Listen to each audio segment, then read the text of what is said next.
안녕하세요. 굿TV 시청자 여러분, 저는 수생교회 강봉열 목사입니다.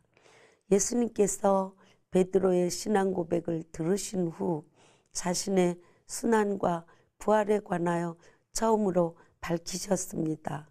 예수님께서는 공생애를 얼마 남겨두지 않은 때에 자신의 앞날에 대해서 제자들에게 가르칠 필요를 느끼셨습니다. 너희는 나를 누구라 하느냐? 주는 그리스도시요 살아계신 하나님의 아들이시니이다. 이 반석 위에 내 교회를 세우리니 음부의 권세가 이기지 못하리라. 이것이 교회의 본질이며 교회의 권세입니다. 베드로의 고백은 예수님 사역의 전환점이었습니다. 이때부터 예수님께서는 자신의 대속 죽음에 대해 분명하게 드러내어 가르치기 시작하셨습니다. 예수님께서 장차 예루살렘에 올라가서 고난당하고 죽임당한 후 3일 만에 부활하시리라고 말씀하셨을 때 성급한 베드로가 주님의 길을 가로막고 나섰습니다. 주여 그리 마옵소서, 이 일이 결코 주께 미치지 아니하리이다. 충성심이 남다른 베드로는 여전히 예수님의 사역을 이해하지 못하는 영적 무지의 소치를 드러냅니다. 베드로는 주님의 사역이 십자가의 죽음과 부활로 이루어지는 것임을 깨닫지 못합니다. 사탄아 물러가라. 너는 나를 넘어지게 하는 자로다.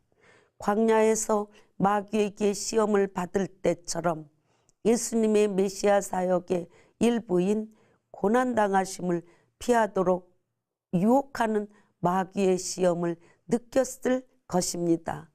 예수 그리스도의 죽음은 헌신입니다. 누구든지 나를 따라오려거든 올바른 제자의 도에 관한 교훈입니다. 그리스도를 따르겠다는 뜻을 세워야 합니다. 그것은 자발적인 선택입니다. 자기를 부인해야 합니다. 베드로가 보여준 태도와 같은 인간적인 감정이나 사랑, 자기 주장 등을 버리는 것입니다. 오늘날 모든 성도는 다 예수님의 제자입니다. 성도는 부단한 노력과 헌신을 통해 주님의 길을 따라가야 합니다. 그리스도의 제자됨을 막는 모든 것, 세상적인 이기심, 자기 주장, 명예 등을 버려야 합니다. 자기 십자가를 지는 것입니다. 십자가는 예수님께서 인류의 죄를 대신 지고 고난당하신 대속의 죽음을 의미합니다. 예수님의 제자된 자가 자기 십자가를 진다는 것은 단순히 어려움이나 고통을 당해야 한다는 의미가 아니라 예수님의 순환에 동참해야 한다는 의미입니다. 우리가 어떻게 예수님의 순환에 동참합니까? 자기를 부인하는 삶이 안으로 자기의 것을 버림으로써 헌신하는 것처럼 십자가를 지는 삶은 밖으로 역경 속에서도 성도가 예수님을 따르고 순종하는 적극적인 삶입니다. 예수님의 제자는 그를 믿고 예수님의 자취를 따라가는 자입니다. 예수님을 위해 자기 목숨을 버리는 것입니다. 예수님은 내 죄를 사하기 위해 십자가 고난을 당하시고 목숨을 버리심으로 나를 구원하시고 영생을 주셨습니다. 우리가 자기 목숨을 위하여 현실의 만족과 안위를 구하고 주님의 품을 찾지 않는다면 결국 멸망하게 됩니다.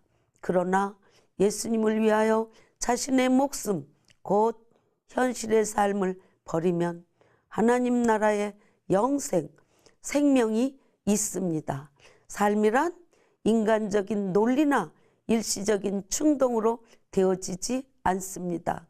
성도는 기꺼이 주님의 길을 따르는 것입니다. 주님의 이름으로 말미암는 희망을 기쁨으로 받을 수 있고 자기의 생각과 주장을 포기할 수 있습니다. 우리는 주님의 형상을 닮아갈 수 있습니다. 주님을 따르는 자의 삶은 헌신입니다. 헌신, 그것이 얼마나 아름다운지, 헌신 속에 있는 기쁨과 평안, 성취하심을 누리시기 바랍니다. 27절 28절에서 주님 다시 오시는 그날엔 각 사람이 행한 대로 갚아주신다고 약속하십니다. 그리고 오늘 지금 헌신자는 그분의 영광을 볼 수 있습니다.